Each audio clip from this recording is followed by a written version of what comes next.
Boa noite, igreja. Vocês estão bom? Hoje eu quero falar de um tema, podemos assim dizer, muito agradável, muito gostoso, sobre viagem. Viagem é uma coisa legal, né? A gente passa 2 anos planejando, 3 pagando e 2 dias desfrutando. Essa aí é a viagem mais turística, né? A viagem mais de férias, de passeio. Mas eu quero falar sobre uma viagem mais duradoura, sobre estrangeiros. É muito comum a gente ver hoje, conhecer hoje pessoas que saíram do país, que foram para outros lugares, né? O principal, eu acho que os Estados Unidos, Europa, Japão, ou países aqui próximos da gente.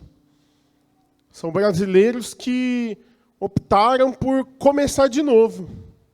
Começar do zero, indo para outras profissões, abrindo mão, às vezes, de uma formação reconhecida aqui no nosso país, para ir para um lugar que talvez sequer tenha profissão reconhecida.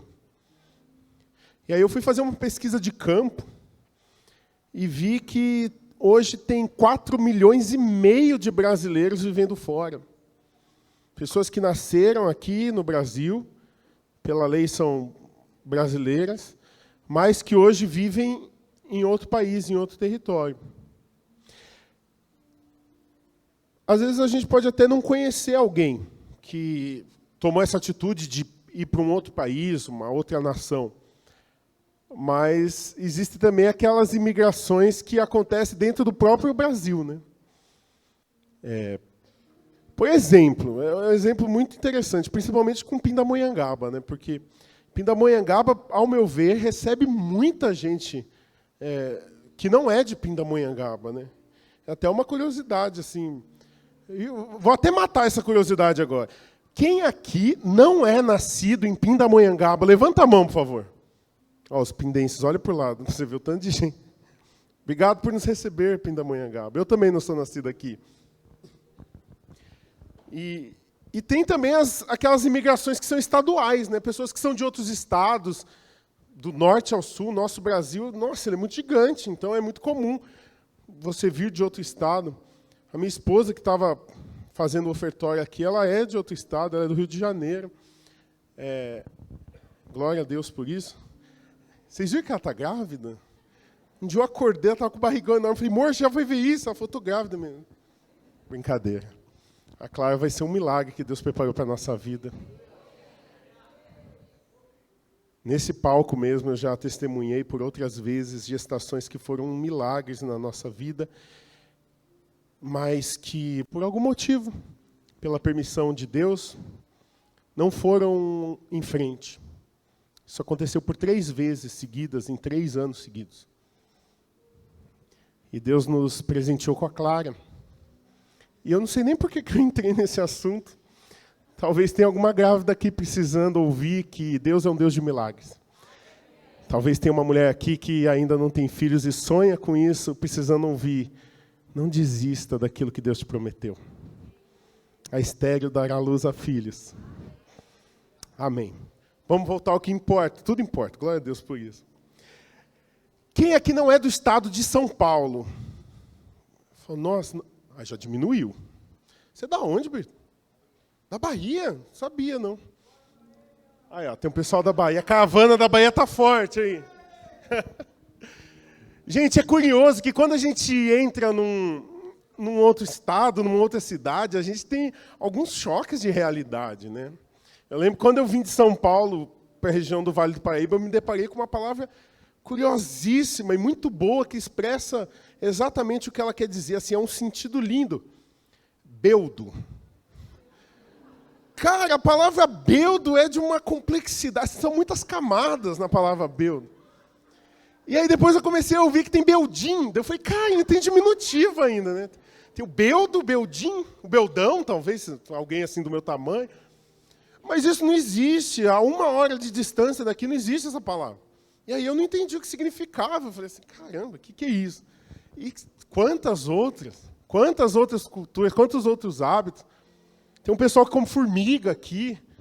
Eu provei a formiga é boa. Você não come formiga, come saco, é bom demais também. E olha que choque de cultura. Uma realidade tão próxima, tão perto, a, sei lá, 140 quilômetros, 150 quilômetros daqui. Imagina alguém de outro estado, imagina alguém de outro país. Eu lembro quando eu aluguei uma casa de um amigo meu, tinha gancho de rede na sala, gancho de rede no quarto. Falei, caramba, acho que aqui era a varanda, foi expandindo, né? Daí ficou. Ele era do norte, a esposa era do Pará, e falou, não, lá eles dormem na rede mesmo, põe na rede para dormir. Eu falei, que genial, gostei dessa cultura aí de dormir na rede. A rede é muito boa. E eu estou contando toda essa história, dando todo esse pano de fundo, trazendo essa introdução, para falar sobre a Bíblia, sobre a palavra de Deus. A palavra de Deus é um livro de muitas migrações. A palavra de Deus é um livro que relata o ser humano, por muitas vezes, como um nômade. A primeira delas, ordenada por Deus, aconteceu em Gênesis 12. Em Gênesis 12, nós vemos Abraão, ouvindo do Senhor, sai daí e vai para um lugar que eu vou te mostrar. A gente ouviu algumas semanas atrás, quando o Brisa pregou, ele falou que o pai de Abraão, Terá, saiu da terra que morava e foi no sentido de Canaã. Só que ele parou no meio do caminho, numa cidade que se chama Harã. Então, Terá era um peregrino, ele era um migrante, um estrangeiro. Só que em determinado momento ele se fixou. Quando você é um peregrino e você finca estacas e começa a morar lá, você deixa de ser peregrino. Você passa a ser um residente, um morador.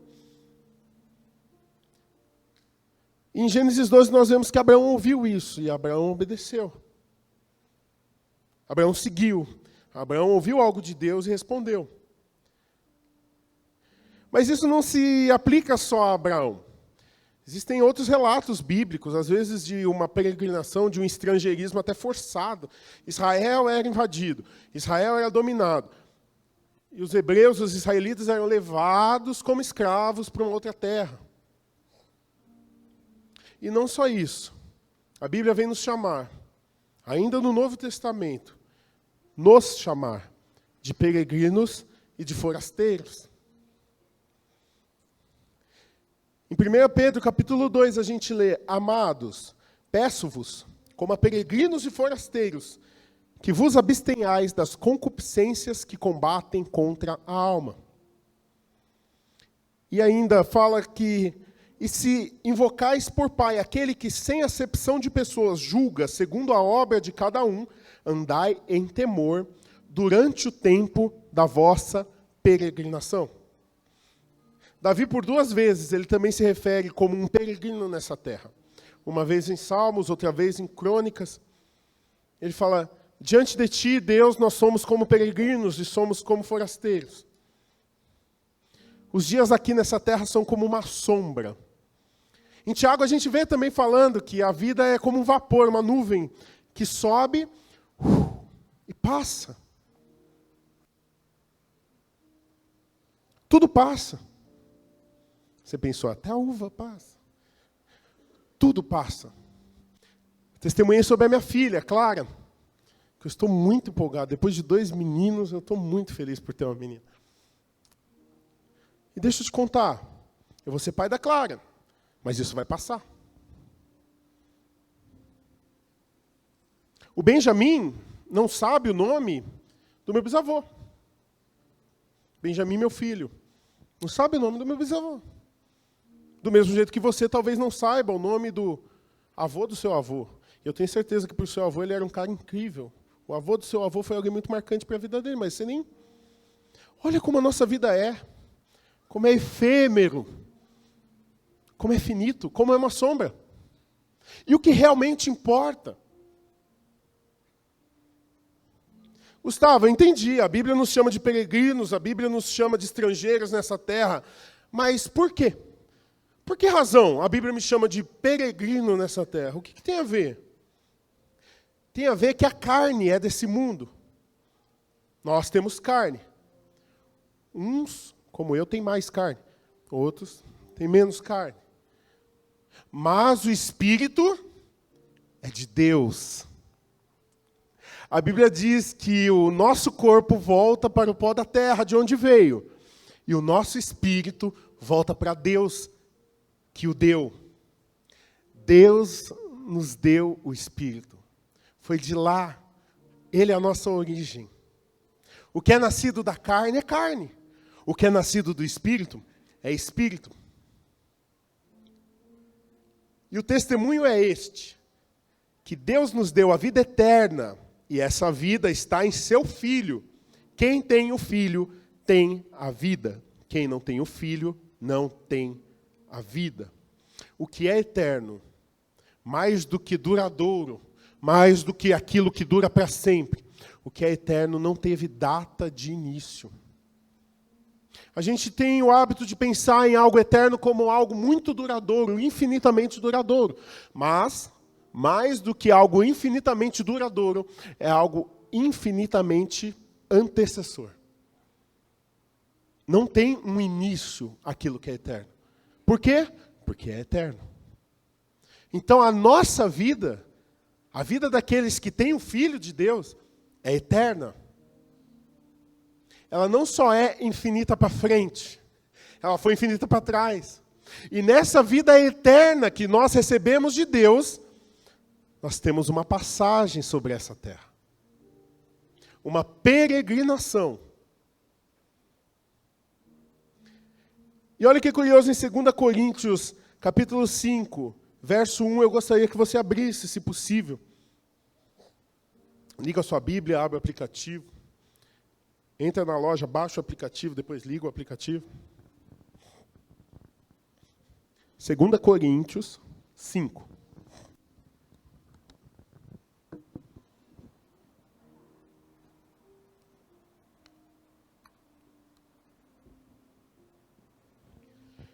Olha o que diz a Bíblia. Porque sabemos que se em nossa casa terrestre desse tabernáculo se desfizer, temos de Deus um edifício, uma casa não feita por mãos, eterna nos céus. Tem duas palavras nesse verso que eu gostaria que você prestasse atenção. A primeira é casa, a segunda é edifício. Casa, escrito aí, no grego, é oikonos. Oikonos é a palavra para casa. É até uma palavra que originou uma bem conhecida nossa, economia. Oikonosmia, é o funcionamento de uma casa. A outra é edifício. Edifício do grego vem oikodomei. Essa palavra edifício, ela tem um significado muito especial. E é por isso que eu pedi para você abrir. Algumas Bíblias, você consegue clicar nela e ver o que traduz o original. Essa palavra, oikodomei, significa um edifício que ainda está sendo trabalhado. Tipo o nosso prédio aqui. Quem levou as crianças lá no 3º andar viu que ainda estamos trabalhando nele. Existe algum detalhezinho ou outro que está sendo feito. Mas, diferente desse prédio aqui, o edifício que está sendo trabalhado somos nós. Não feita por mãos. Essa casa que está sendo construída, eterna no céu, somos nós. Deus está trabalhando todos os dias nas nossas vidas. Deus está trabalhando na sua vida exatamente agora. Deus está trabalhando durante a sua semana. Sabe aqueles momentos difíceis que você passa no seu trabalho, na sua escola? Sabe o que você está vivendo dentro da sua casa? É Deus trabalhando em sua vida. Pela eternidade. Por quê? Porque esse mundo é passageiro. Como disse Davi, eu estou de passagem aqui na terra, sou um viajante e preciso dos seus mandamentos para me orientar. Estamos de passagem. Essa palavra passagem, no hebraico, lembra uma palavra muito legal que a gente vê lá em Êxodo. Pesach, Páscoa. Cara, a Bíblia ela é perfeita. Jesus veio, a Bíblia é um livro sobre um cara só, é sobre Jesus. Ele é o Verbo. Mas de Gênesis a Apocalipse, ele é o tema central. Acontece que a própria Bíblia diz que a lei, que aquilo que é passado é uma sombra da revelação que viria. Então a gente está tendo a oportunidade de ver aqui um cumprimento disso. Sabe por quê? Esse cumprimento se dá... Eu estava falando sobre Páscoa. Quem recebeu a revelação da parte de Deus de como seria a Páscoa? Vocês sabem? Quem? Quem foi o homem que guiou o povo e ensinou o que seria a Páscoa? Deus falou para ele, vai ser assim. Moisés. Moisés recebeu essa revelação quando foi tirar o povo do Egito e falou, assim será a Páscoa. Que significa passagem. E curioso que Moisés teve 2 filhos. O primeiro filho de Moisés, Gerson. Significado de Gerson. Sou um peregrino em terra estranha. O segundo filho de Moisés, Eliezer, ou Eliezer. Significado do nome de Eliezer. Deus me ajudou e me livrou da morte. Se nós reconhecermos que somos peregrinos nessa terra, nesse tempo que para uns vai ser de 70, outros 80, outros 40, ou como disse a minha esposa na hora do almoço para mim, se eu não me cuidar, 36, e eu estou com 35, eu já repreendi essa palavra, me ajuda em oração. Mas esse tempo determinado vai nos dizer o que viveremos nessa eternidade. Se a gente reconhece Gerson, somos peregrinos, a gente tem autoridade para pedir ajuda de Deus para nos livrar da morte eterna. Porque Deus tem para todos nós uma vida eterna. E essa vida eterna não virá pelos nossos próprios méritos. Essa vida eterna virá pela ajuda de Deus. Só espero que essa noite a gente possa sair daqui reconhecendo que precisamos da ajuda de Deus para passar por esse processo de peregrinação sobre essa terra.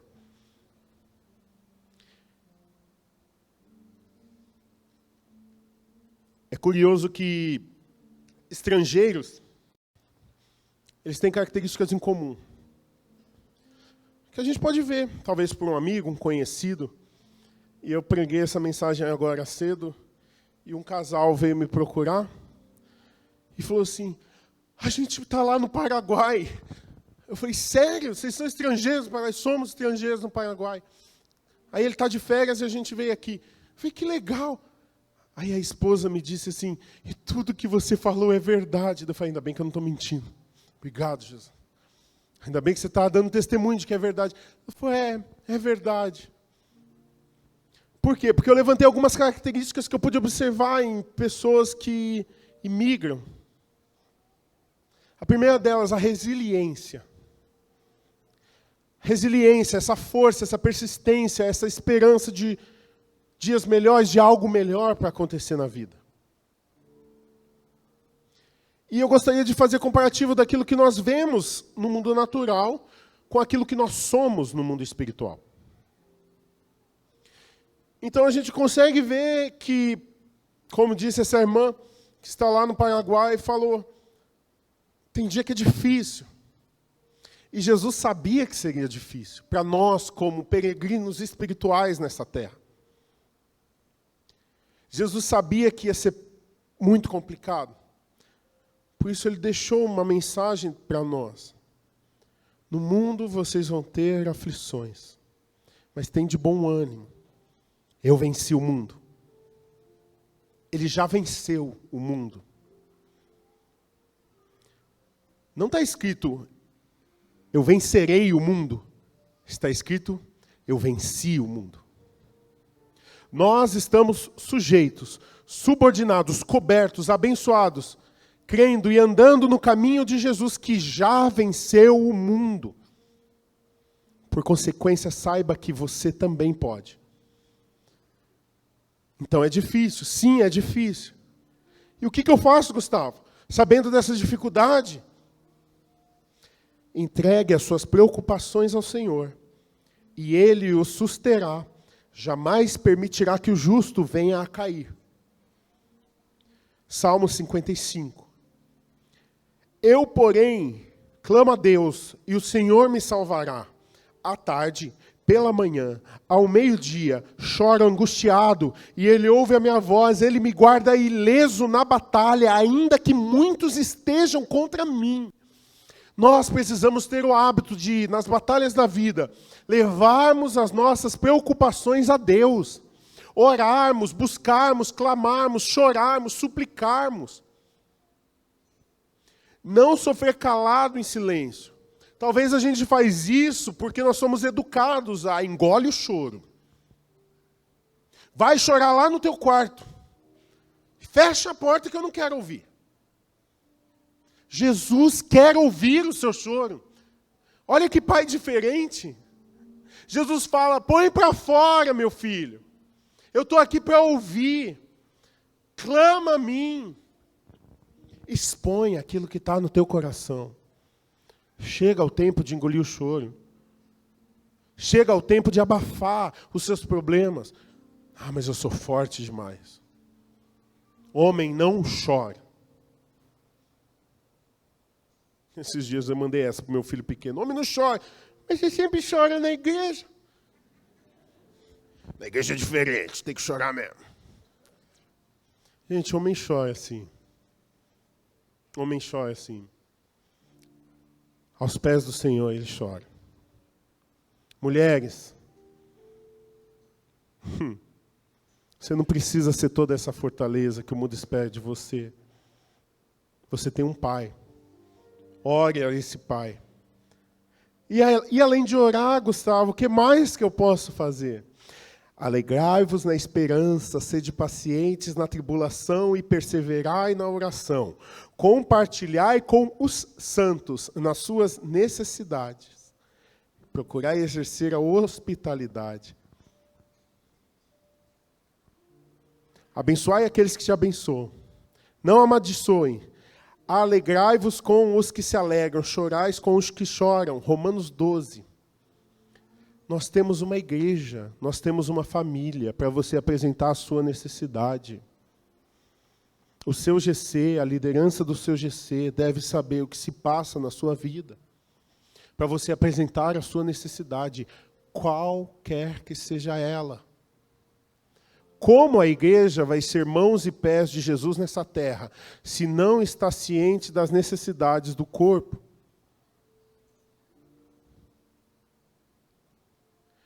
O que a gente faz aqui, o que a gente faz nos GCs, não é um hábito, não é uma estratégia, não é uma rotina, não é uma tradição, é o que está em Hebreus 10, 25. Não deixemos de nos reunir como igreja, segundo o costume de alguns, mas encorajemo-nos uns aos outros ainda mais quando vocês veem que se aproxima o dia. Nós nos reunimos aqui para nos encorajar. Nós nos reunimos nos GCs, que estão para voltar, amém? Quem está com saudade de GC? Gente do céu, eu estou com abstinência de GC. Estou com uma falta de um GC. Para quem não sabe, os nossos GCs dão uma pausa nos períodos de férias. Estão para voltar. E é lá que nós vamos nos encorajar. É no grupo do WhatsApp que você está lá no seu GC, que você solta algo que Deus falou com você, ou que você expõe a sua necessidade para a oração.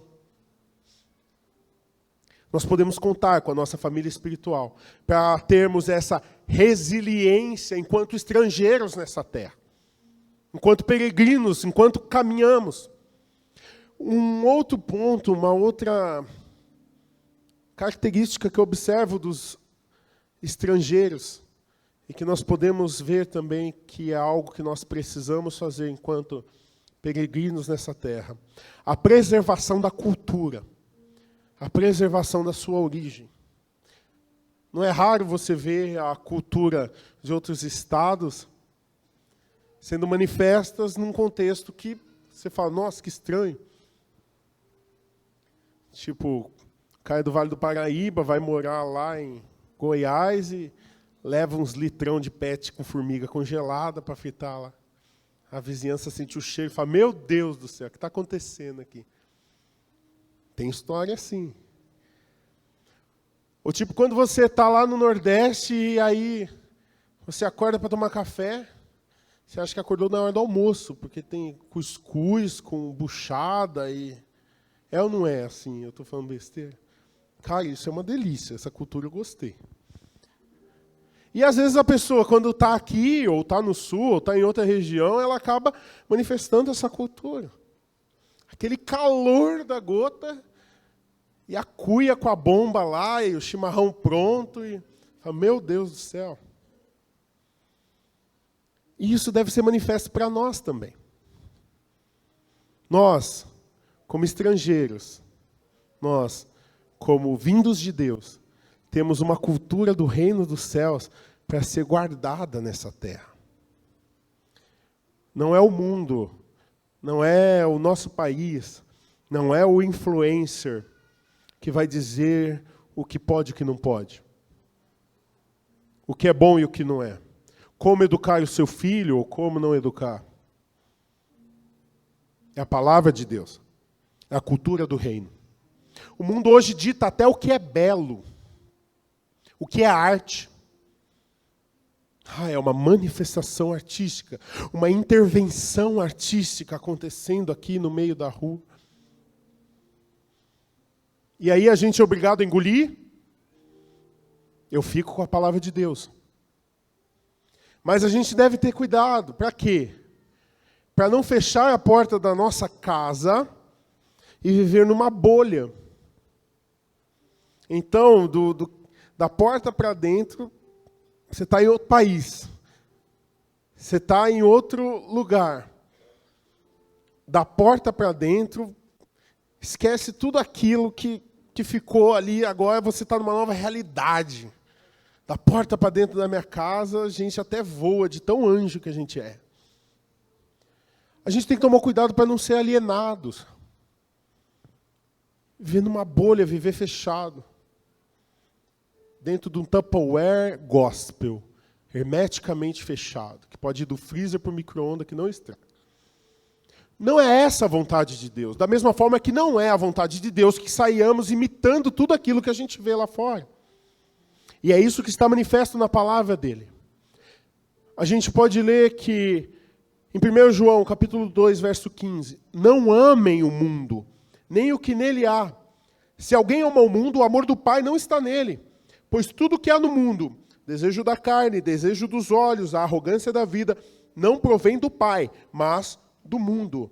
O mundo e os seus desejos maus passam, mas aquele que faz a vontade de Deus permanece para sempre. Está aí mais uma palavra falando sobre a eternidade das nossas vidas. A oração que Jesus nos ensinou diz: venha a nós o teu reino, seja feita a tua vontade, assim na terra como no céu. Há uma cultura do céu a ser manifestada sobre a terra. E tem uma pergunta de milhões: quem vai manifestar essa cultura? Quem é o responsável por manifestar essa cultura? Nós.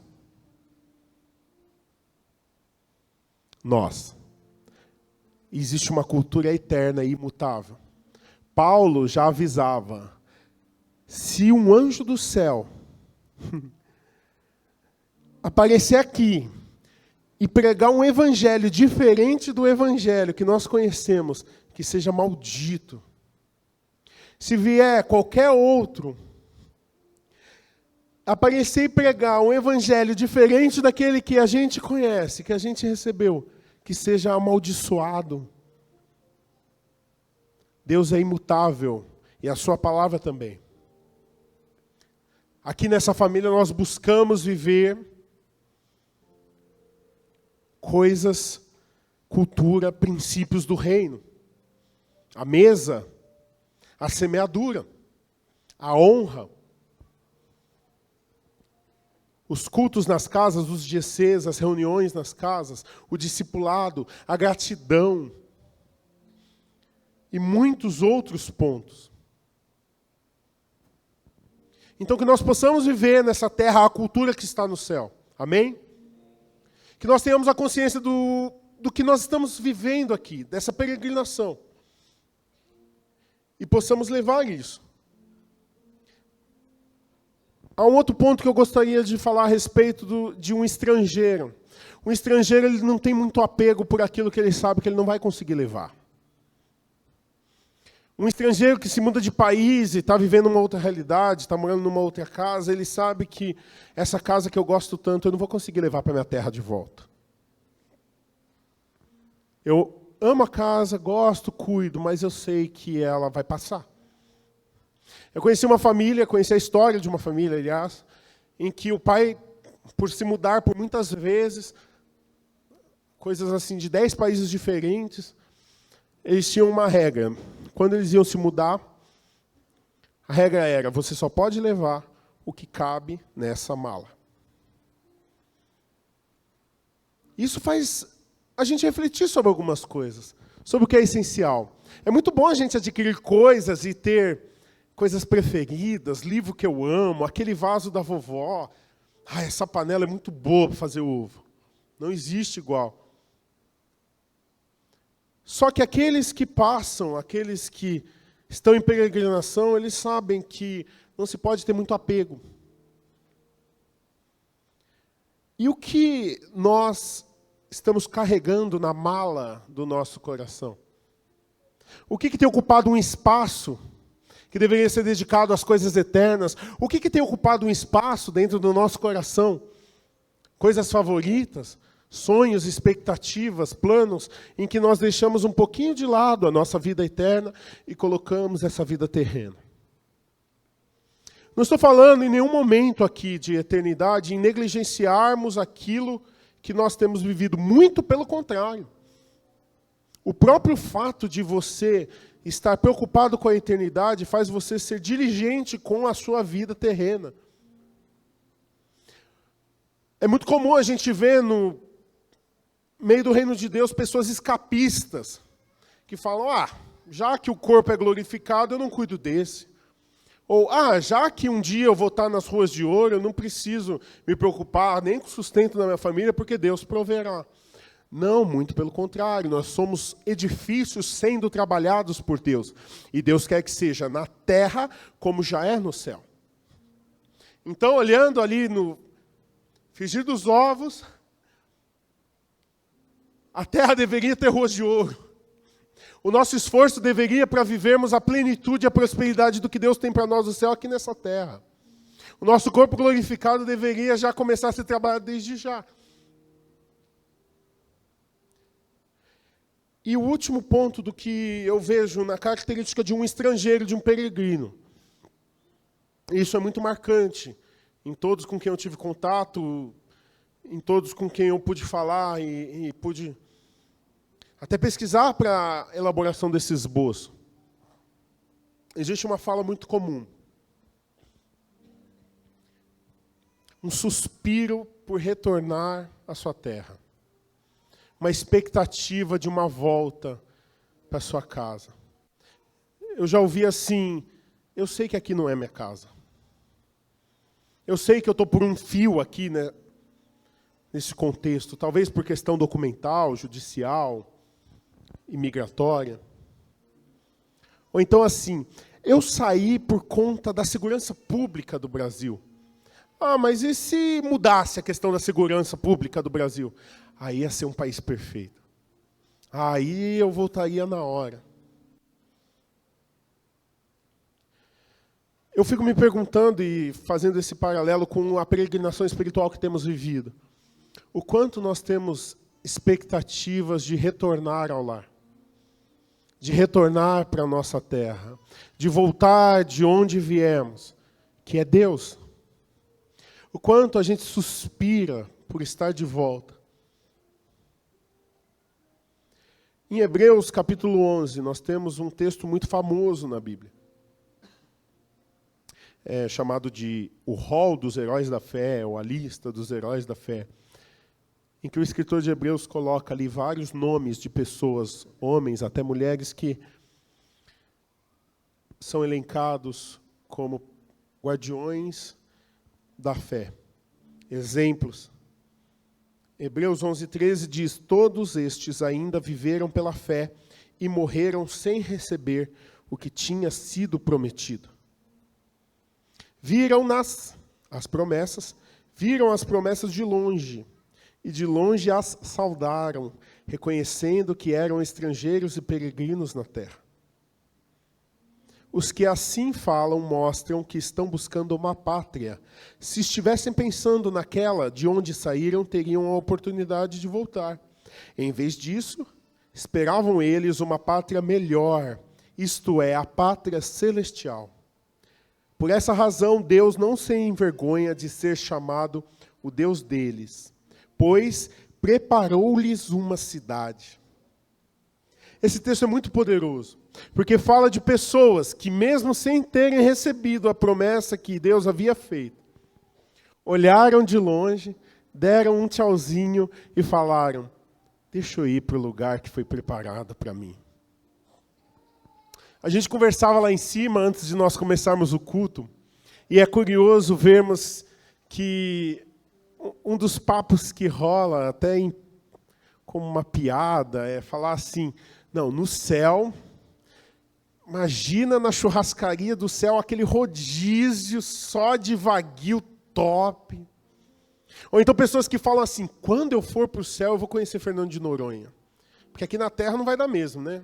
Só para entrar lá e não sei quantos mil mais a viagem. Ou então assim: não vejo a hora de chegar no céu e poder dormir eternamente. Só no céu que eu vou conseguir descansar mesmo. Isso é uma coisa que revela muito do nosso coração. Porque a gente está trazendo para o céu, a gente está colocando no céu prazeres que são terrenos. Será mesmo que o céu precisa de um upgrade daquilo que foi criado pelos homens? Será mesmo que se nós recebemos uma promessa aqui nessa terra e nós temos a cidade celestial nos aguardando, a gente conseguiria dar tchauzinho para a promessa e falar: tchau, eu estou indo para onde realmente eu tenho que ir? Mas Gustavo, aquela promessa foi que Deus me deu. Eu sei, mas tem um lugar preparado para você, te aguardando. E essa cidade que está no céu, Filipenses 3:20, mas a nossa cidade está nos céus, donde também esperamos o Salvador, o Senhor Jesus Cristo. Ele virá. Ele virá e nos chamará para estarmos com Ele. E os anos que passamos por essa terra é que vai determinar se nós poderemos estar com Ele. Se nós poderemos dançar essa dança com vestes brancas. Como a gente cantou agora há pouco, eu já coloquei as minhas vestes brancas. O que são essas vestes brancas? São as vestes lavadas no sangue do Cordeiro. Nós, por nós mesmos, não teríamos roupas o suficiente, limpas, para estarmos diante de Jesus. Mas o sacrifício dele, aquele que nós cremos e tomamos posse e recebemos, nos faz santos para estarmos diante dele. E não acho que você já sabe como é o céu, não. Porque você viu um vídeo, um filme, uma série, uma foto, uma imagem, uma pintura. A Bíblia diz que nem olho viu, nem ouvido ouviu, nem jamais penetrou. Pensamento humano, na mente humana, nada foi possível de criar aquilo que está preparado para aqueles que amam a Deus.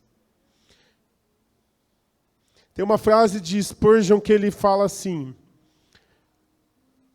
eu descobri em mim mesmo desejos os quais nada nesta terra pode satisfazer.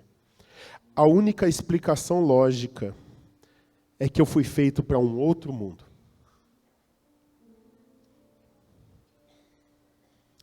Eu não sei se você chegou nesse lugar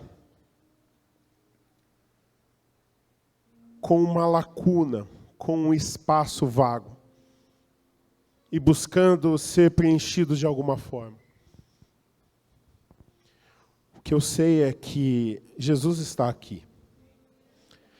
E Jesus está aqui essa noite para preencher esse espaço dentro do seu coração. E eu só posso falar daquilo que eu já vivi. Porque em algum momento da minha vida, eu estava com um espaço vazio dentro do meu coração. E eu não consegui preencher com nada. E olha que eu tentei. Mas não tentei só de faz de conta não, nem da boca para fora, tá? Eu tentei preencher esse buraco de forma muito profunda, muito séria, muito grave. Mas Jesus me puxou lá do reino das trevas e me transportou para o reino da luz. Isso não é mérito meu. Isso não é mérito seu, isso é graça. E Jesus criou uma cidade, fez uma cidade e está nos esperando. Só que Ele não espera só nós. Ele não espera só os que estão aqui nesse prédio. Há muitas moradas, Ele diz. Há muitos aposentos. Há lugar para muita gente. E você quer saber de uma coisa? Eu passei esse tempo todo falando para você que somos estrangeiros, forasteiros, peregrinos. Só que a Bíblia não fala que a gente é só isso. A Bíblia fala que nós somos embaixadores.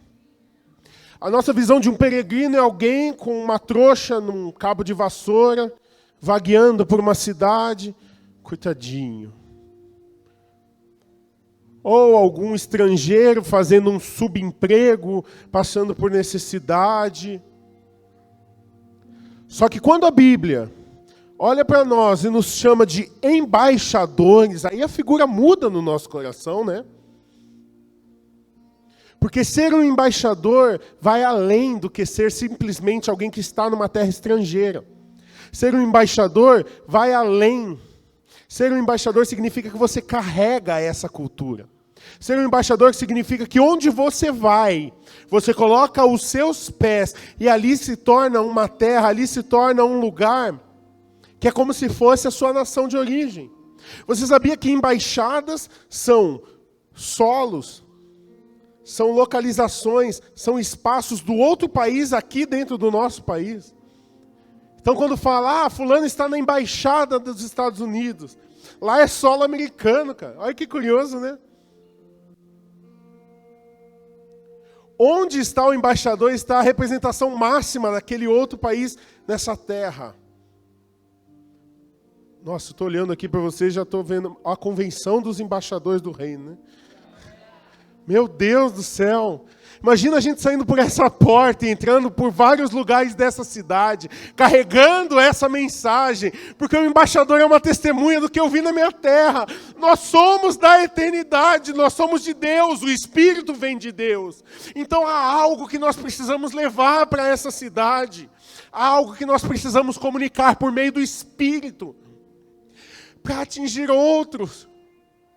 Porque a sua família também tem gente com um buraco do tamanho do mundo para preencher, como eu estava.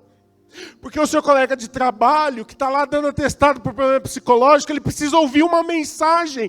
E você carrega essa mensagem. Seja um carregador da presença de Deus onde você estiver, amém? Nós somos os carregadores dessa presença. Nós temos que promover o interesse de Jesus nessa terra. Foi por isso que Ele nos chamou. Ele nos chamou para promover o interesse dEle nessa terra. E onde nós formos, nós levarmos isso, essa cultura do céu. Muitos, acho que 90% das pessoas nunca vão tocar numa Bíblia. Mas Ele vai ler você. As atitudes que você toma, as respostas que você dá. E não sempre certas, tá? Porque Jesus não espera que sejamos perfeitos. Senão Ele teria feito inteligência artificial, robô, chat GPT, cristão GPT. Jesus espera que sejamos humanos e verdadeiros, mas que quando errarmos, a gente possa recorrer a Ele. Jesus não espera de nós a perfeição, Ele espera de nós um coração. E você pode entregar o seu coração para Ele essa noite, mais uma vez. Porque se o que importa é nascermos de novo, no dia de hoje nós nascemos novamente. Sem histórias, sem currículo, sem passado.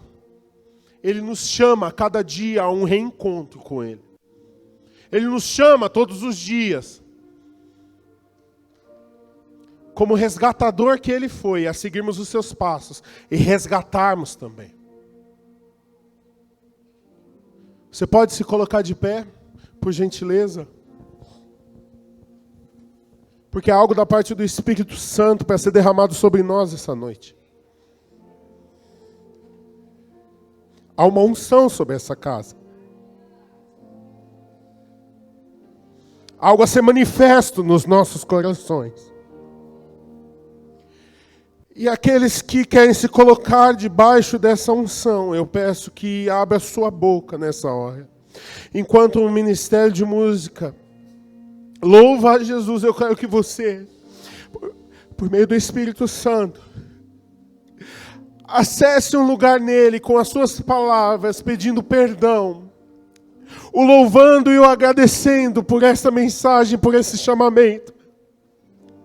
Pedindo que o faça como um carregador da presença de Deus sobre essa terra, nesse tempo de peregrinação que nós temos.